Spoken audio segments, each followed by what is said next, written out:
gue percaya sama tafsir mimpi gak sih? Percaya lagi.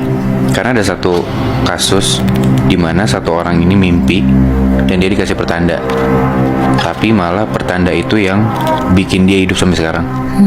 Nah, jadi kejadiannya tuh di sekitar tahun 2016-2017an.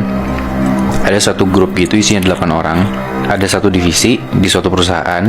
Mereka dari Jakarta dan ada dinas ke Papua untuk urusan kantor. 3 hari sebelum mereka berangkat dari Jakarta ke Papua, ada satu dari 8 orang yang harus ke Papua itu, sebut aja namanya Viko. Viko ini mimpi.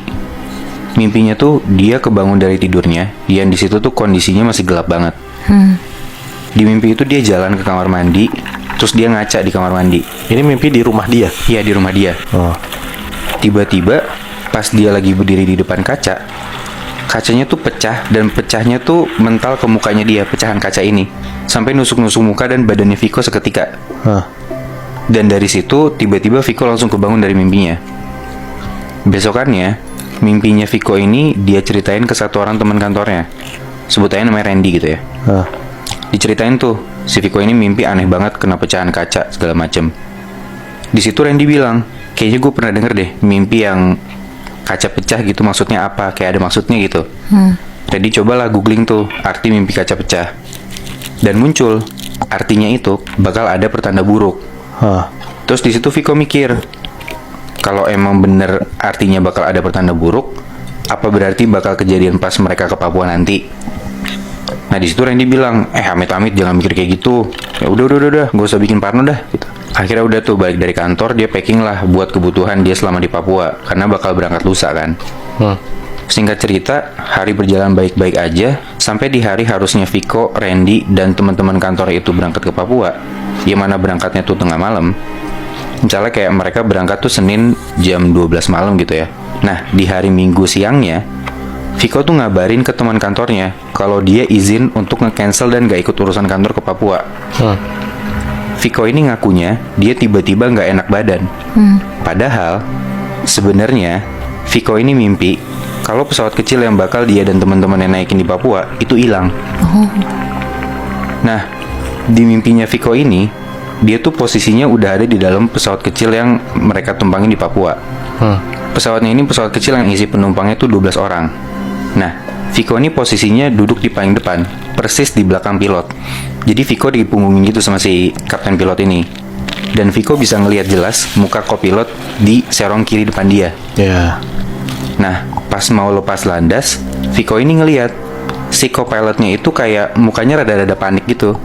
Kelihatan si kopilotnya ini kayak ngehalo-haloin berkali-kali, kayak lagi berusaha banget komunikasi sama orang yang ada di ATC, Air Traffic Control, yang di tower itu loh. Nah, gak lama setelah itu pesawat ini lepas landas, mulai terbang.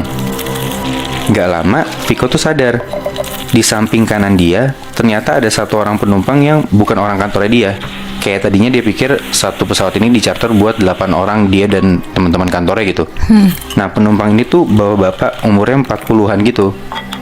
Viko nengok ke kanan, dia ngeliat orang ini senyum-senyum ramah aja biasa gitu.